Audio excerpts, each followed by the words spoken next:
saudara-saudara yang Tuhan Yesus kasih, berjumpa kembali dengan saya dalam khotbah online GBJ Anugerah Bermazmur Minggu 17 April 2022. Hari ini kita akan bersama-sama mendengarkan sebagian dari firman Tuhan. Mari kita berdoa, merendahkan diri, meminta pencerahan dari Roh Kudus agar kita boleh mengerti makna firman Tuhan yang kita dengar hari ini. Bapa yang kekasih, terima kasih untuk segala berkat dan anugerah yang sudah Engkau curahkan dalam hidup kami. Terima kasih hari ini kami dijagai, dilindungi, dilawat dan dikasihi. Kami bersyukur Tuhan sangat memperhatikan kami. Dan hari ini pula kami juga percaya Tuhan sangat memperhatikan kami. Karena melalui firman-Mu sebentar yang akan kami dengar, kami akan diberkati. Oleh sebab itu Tuhan sucikan dan kuduskan hati pikiran kami. Urapi kami supaya kami sungguh-sungguh boleh memberikan fokus dan konsentrasi yang sungguh-sungguh kepada firman Tuhan, sehingga pikiran kami tidak kemana-mana, tetapi kami benar-benar rindu untuk dijamah oleh firman Tuhan. Berkati kami Tuhan, kami percaya kuasa-Mu menyertai kami hari ini sampai selama-lamanya. Di dalam nama Yesus kami berdoa, amin. Saudara-saudara, Tuhan Allah kita adalah Allah yang setia, yang mengasihi kita, yang selalu memberkati kita dan tidak pernah meninggalkan kita. Hari ini kita akan bersama-sama belajar kembali firman Tuhan dengan tema hukuman yang membebaskan. Hari ini adalah hari yang sangat spesial. Kita merayakan hari Paskah, hari kematian dan kebangkitan Yesus yang memberikan kepada kita hidup berkemenangan. Saudara-saudara, kenapa tema ini diusung? Karena tema ini memberitahu kita bahwa kita adalah orang-orang yang telah dibebaskan dari hukuman yang sangat fatal, yang sangat mengerikan, yang seharusnya kita terima. Tetapi hukuman itu tidak kita terima karena hukuman itu diambil alih oleh Kristus. Dialah yang dihukum dan kitalah yang dibebaskan. Pernahkah saudara berkunjung di penjara? Suatu hari saya pergi ke sana ikut melayani para narapidana dengan kasus berbeda-beda yang masuk. Ada karena kasus pembunuhan, ada karena kasus obat terlarang, ada kasus korupsi dan pencurian. Tentu saudara akan keluar beragam jika ditanya satu persatu apa kesalahan mereka, apa yang membuat mereka ada di sana. Yang jelas semua yang ada di sana itu karena perbuatan kriminal. Mereka dihukum karena kejahatan dan mereka tidak ada di dalam sebuah kebebasan. Alangkah bahagianya jika ada seorang yang datang ke sana dan menggantikan posisi mereka di penjara, sehingga mereka bisa keluar dari penjara dan menikmati alam yang bebas, dan mereka boleh merdeka karena keluar dari jeruji penjara yang sangat keras. Tetapi apakah mungkin hal itu terjadi? Bagaimana menurut saudara? Tema hukuman yang membebaskan agaknya merupakan khayalan seorang napi atau narapidana yang sedang tertekan karena sudah terlalu bosan di penjara.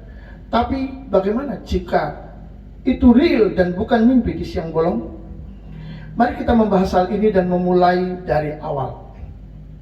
Tribunnews.bogor.com merilis sebuah berita dalam kasus pembunuhan dua begal, di mana sang korban justru dijadikan tersangka oleh pihak kepolisian yang berbuntut aksi unjuk rasa. Ratusan peserta demo mendesak Polres Lombok Tengah membebaskan korban bernama Amah Sinta tanpa syarat. Tanggal 13 April 2022, polisi menangguhkan penahanan dan Amah Sinta bisa kembali pulang ke rumahnya. Jenderal Bintang 3 Kabareskrim Polri Komjen Agus Andrianto angkat bicara agar kasus korban begal di Lombok Tengah dihentikan karena bisa berdampak masyarakat takut melawan kejahatan. Saudara-saudara, Amah Sinta ini adalah seorang biasa. Di dalam perjalanan ke rumah sakit dia membawa makanan, tapi di tengah jalan dia dihadang oleh 4 begal.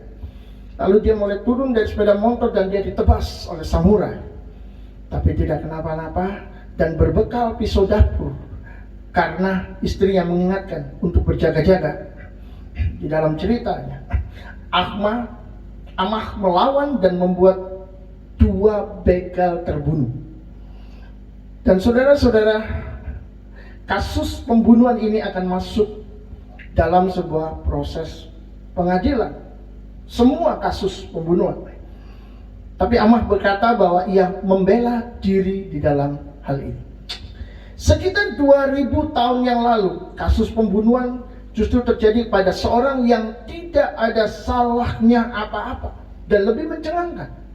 Dia mampu melawan dan membunuh musuh-musuhnya, tapi membiarkan mereka dengan beringas memfitnah dan membunuh dirinya.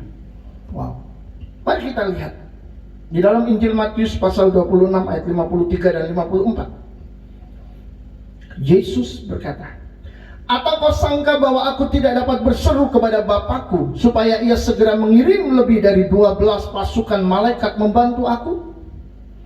Jika begitu, bagaimanakah akan digenapi yang tertulis dalam kitab suci yang mengatakan bahwa harus terjadi demikian?" Saudara-saudara, saya yakin saudara pasti langsung bisa menebak bahwa itu pasti Yesus yang 2000 tahun lalu dibunuh tanpa adanya kesalahan apa-apa. Walaupun sudah memasuki proses pengadilan pun, dia sebenarnya tidak bersalah. Tetapi saudara-saudara, yang perlu kita ketahui adalah Yesus pada saat itu bukan dalam keadaan tidak berdaya atau tidak berkutik di hadapan musuh-musuhnya. Dan ketika dia diserbu di taman Getsemani dengan pasukan membawa pedang dan pentung, Yesus ini memiliki kuasa untuk melawan mereka. Tetapi ia menyerahkan dirinya untuk menggenapi apa yang ada tertulis di dalam firman-Nya. Sekali lagi, Yesus mati bukan karena ia bisa dibunuh oleh orang-orang itu, tetapi ia mati karena ia menyerahkan dirinya.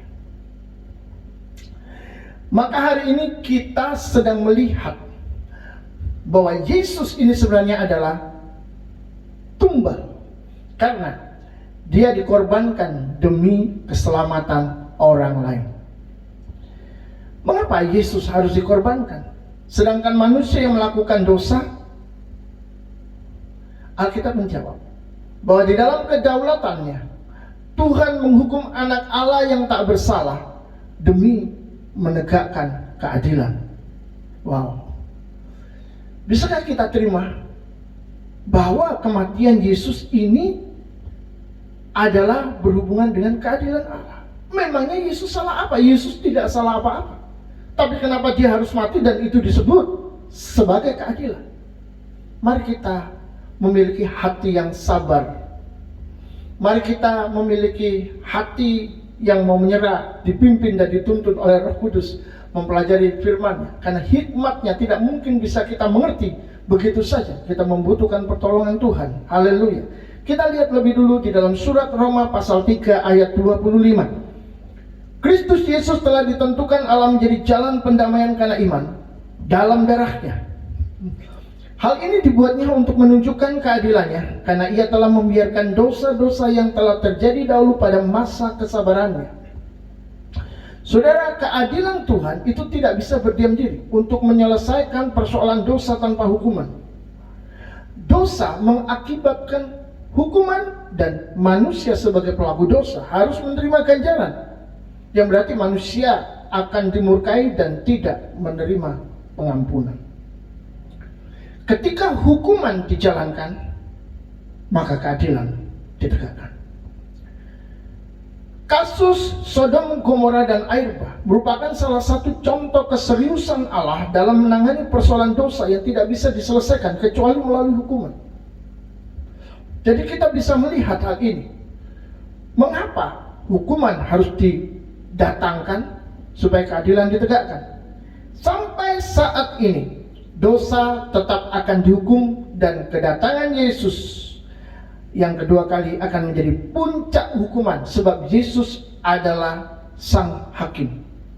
Hakim yang akan menghakimi dunia, hakim yang akan menghukum dunia. Berdasarkan Roma pasal 3 ayat 25 tadi dikatakan Yesus ditentukan Allah menjadi jalan pendamaian.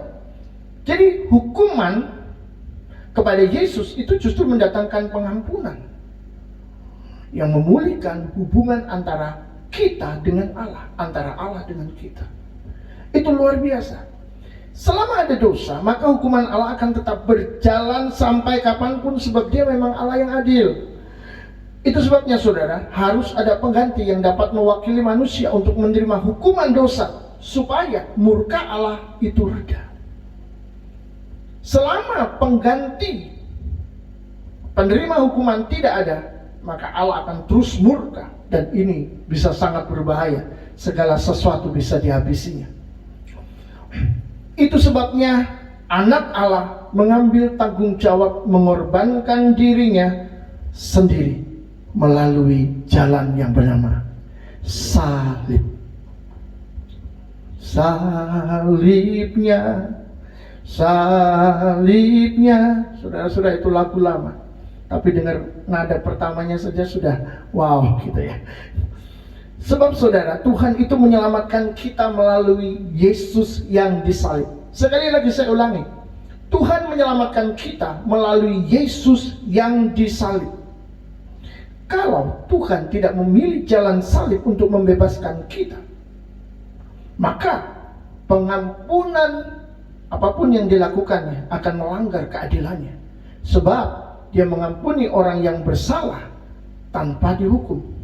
Sedangkan firman-Nya berkata, dosa harus dihukum, tidak boleh dibiarkan bebas. Tidak seorang pun yang bersalah bebas dari hukuman. Hukumnya tegas, hukumnya keras, hukumnya pasti. Saudara, salib memposisikan Yesus menjadi terhukum dan manusia bebas dari hukuman. Sebab hutang dosa telah lunas dibayar. Tetelestai. Dan karena kehendak Allah, salib membuat Sang Putra harus datang ke dunia menjadi manusia, agar karya penebusan itu dapat dialami oleh umat manusia yang percaya kepadanya. Sangat sulit dimengerti sebenarnya, mengapa Bapa yang sayang kepada putranya justru mengorbankan Sang Putra untuk keselamatan manusia. Apakah ciptaan lebih penting daripada anaknya sendiri?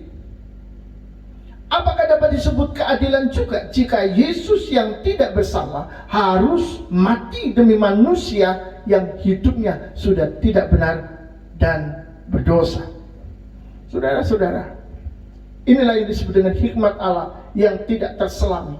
Tapi ketika Roh Kudus menolong kita menyingkapkan kebenaran, maka hal-hal yang sulit kita mengerti itu akan terbuka, dan kita akan melihat, wow, betapa kayanya kemuliaan, kuasa, hikmat, dan pengetahuannya, dan betapa dalamnya kasih yang Dia miliki untuk kita. Yang pertama saudara, mengorbankan anaknya atau mengorbankan Yesus sebenarnya adalah manifestasi dari kasih Allah itu sendiri. Jadi bukan karena ciptaan lebih penting, melainkan Sang Anak yang satu dengan Bapa sedang mempertontonkan kasih kepada manusia, kepada dunia melalui salib. Jadi salib itu adalah ikon. Salib itu adalah cara Allah mempertontonkan kasih-Nya kepada dunia. Kalau orang memandang salib Kristus, maka orang harus tahu bahwa Tuhan mengasihi mereka. Tuhan mengasihi kita. Apapun keadaan kita, runyam dan hancurnya hidup kita, ketika kita melihat salib Kristus, kita tahu Tuhan sayang kepada kita, sayang kepada umatnya. Puji Tuhan. Lalu, apakah itu bisa disebut keadilan? Yesus yang tidak bersalah mati untuk orang yang bersalah. Saudara-saudara, keadilan Allah ada di dalam dirinya, melekat dan menyatu di dalam seluruh kepribadiannya. Maka Yesus yang menanggung hukuman itu adalah manifestasi daripada keadilan diri Tuhan itu sendiri. Yesus itu satu dengan Bapa. Maka jika Yesus mati untuk kita, itu bukan tidak adil, tetapi justru memang itulah keadilan yang dinyatakan oleh Allah, yang dipublikasikan, bahkan dipropagandakan oleh Allah, agar manusia mengetahui, melihat, dan mengerti betapa Dia sedang menegakkan keadilan melalui hukuman dosa yang begitu teramat berat dan luar biasa. Dan yang menjadi korban, yang menjadi tumbal adalah Yesus Kristus. anaknya yang tunggal. Saudara-saudara, Yesus mengorbankan diri supaya keadilannya terlaksana. Yang ketiga, Allah itu konsisten terhadap janjinya. Kisah Rasul pasal 2 ayat 23. Dia yang diserahkan Allah menurut maksud dan rencananya telah kamu salibkan dan kamu bunuh oleh tangan bangsa-bangsa durhaka. Jadi Tuhanlah yang menyerahkan Yesus dalam keadaan penderitaan dan hukuman sesuai maksud dan rencananya tentunya. Saudara-saudara, 11 April kemarin merebak demo mahasiswa yang menuntut pemilu tidak ditunda dan jabatan presiden 3 periode dibatalkan. Mengapa? Karena menurut mereka itu menunjukkan inkonsistensi pemerintah. Tetapi Pak Jokowi mengadakan rapat dan meminta wacana penundaan pemilu dan presiden 3 periode tidak disuarakan lagi oleh para menterinya. Karena ini bukan berasal dari hati Pak Jokowi. Jokowi tetap konsisten dengan aturan yang berlaku selama ini. Tapi mari kita renungkan sejenak. Bukankah presiden tidak sama dengan Tuhan yang Maha Kuasa? Tuhan mampu mengutak-atik peraturannya yang dia buat, dan tidak ada seorang pun bisa menggugat. Presiden masih terbatas karena dia seorang manusia, tetapi Tuhan itu tidak terbatas. Siapa yang akan menyalahkan dia? Siapa yang akan menghakimi dia? Kalaupun saudara ada yang melakukannya, bisakah mereka melakukan itu? Bisakah mereka melawan Tuhan? Tidak bisa tentunya. Tetapi saudara, mengapa Tuhan tetap harus memilih salib sebagai solusi untuk menyelamatkan manusia, sedangkan dia bisa mengubah peraturan dan hukumnya sendiri? Bukankah tidak usah harus pakai salib? Ya sudah, diampuni begitu saja. Tetapi Tuhan tetap melakukan itu. Mengapa? Karena Tuhan itu konsisten. Dia tidak berubah-ubah di dalam apa yang sudah Ia putuskan. Saudara-saudara, sifatnya yang kasih, adil, dan tidak berubah itulah yang membuat salib tetap dijalankan sebagai suatu rencana yang kekal. Salib adalah hukuman ala Romawi paling kejam dan hina yang diperuntukkan untuk penjahat kelas kakap. Orang Romawi pun tidak dihukum salib karena itu adalah suatu penghinaan. Jadi kalau Yesus itu dihukum salib, maka Yesus itu benar-benar sedang dihina, saudara.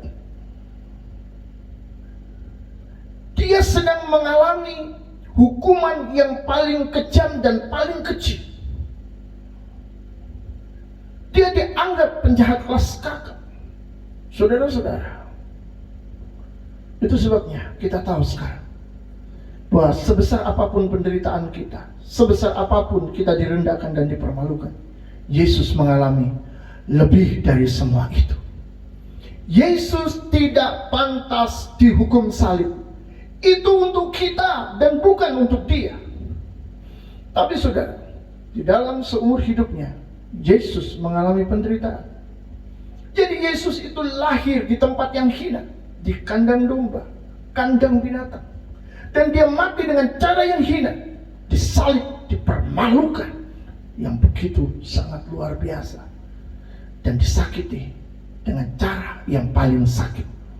Saudara-saudara, kematian Yesus menghidupkan kita sebagai manusia baru yang melihat harapan menyongsong masa depan. Salib yang begitu menjijikkan dan mengerikan itu bagi kita adalah masa depan yang penuh harapan, kemuliaan, dan keselamatan. Itu sebabnya kita tidak menolak salib, karena Tuhan mengubah paradigma tentang salib yang tidak lagi menakutkan, tapi membebaskan, melepaskan, dan menyelamatkan. Salib bukan sesuatu lagi yang menakutkan. Walaupun ketika melihat salib kita ingat hukuman Romawi yang begitu kejam, begitu hina, dan begitu kecil, yang merendahkan martabat manusia lebih daripada binatang. Tetapi salib kali ini, karena di dalamnya ada Kristus yang sudah mati di sana, menjadi sesuatu yang indah. Di salib itulah harapan kita. Di salib itulah tergambar masa depan kita yang cerah. Di salib itulah kita melihat kasih karunia Allah dicurahkan untuk kita. Di salib itulah kita melihat kasih Allah benar-benar diberikan untuk kita. Puji Tuhan. Maka saudara, salib merupakan pesan Tuhan bagi kita untuk meneladani pengorbanan Tuhan Yesus dalam menanggung segala sesuatu yang menghasilkan pembebasan di dalam kebangkitannya. Semangat menanggung penderitaan dan kuasa kebangkitan itulah yang harus terjadi di dalam keseharian kita. Bukan menghindari tanggung jawab hanya untuk menyenangkan diri dan membiarkan orang lain dalam penderitaan tanpa bisa membebaskan diri mereka. Saudara-saudara, inilah panggilan kita. Kita bisa menanggung penderitaan dan pergumulan saudara-saudara kita yang lain melalui doa yang sangat bersungguh-sungguh, melalui bantuan materi atau tenaga dan waktu dan lain sebagainya. Jika pesan Paskah adalah hukuman yang membebaskan yang dilakukan Kristus bagi kita, maka setelah menerima anugerah itu, Tuhan pun mau kita melakukan hal yang sama di dalam kapasitas kita sebagai umat tebusan yang telah dibebaskannya. Ada yang menjadi seorang ayah, dia mengasihi anaknya dan istrinya, mengorbankan hidupnya untuk mereka agar keluarganya bebas dari penderitaan. Ini semangat Paskah, saudara. Ini semangat pengorbanan dan semangat membebaskan seperti Kristus. Dia menyisihkan waktu untuk menjadi serupa dengan Kristus dan melayani Tuhan keluar dengan semangat pengorbanan dan pembebasan bagi jiwa-jiwa lain. Dan itu bisa dicapai dengan berbagai macam cara yang telah diberikan Tuhan kepadanya. Ada orang-orang yang memang benar-benar memiliki skill dan kemampuan tertentu yang bisa menjadi berkat untuk membuat orang yang lagi kesulitan, tertekan, dan hancur hidupnya boleh bangkit kembali. Jika semangat Paskah ini kita bawa, kuasa Kristus menaungi kita, maka hal-hal yang mustahil bisa terjadi melalui pelayanan kita. Kita bukan apa-apa, kita bukan siapa-siapa, tapi Tuhan yang ada di dalam kita adalah Allah yang luar biasa, yang bisa mengubah hidup kita menjadi berkat bagi semua orang. Mungkin saudara ada yang menjadi ibu rumah tangga. Dia melayani dan merawat anak-anaknya dengan baik, melayani suaminya dengan baik, dan dia dipandang sebagai seorang ibu yang selalu dicintai, yang mau berkorban dan memberkati keluarganya. Lalu dia juga menyisihkan waktu, tenaga, keterampilannya untuk melayani Tuhan, menjadi berkat bagi banyak orang dan menyebarkan kuasa pembebasan Kristus dalam kapasitas pelayanannya sebagai ibu rumah tangga.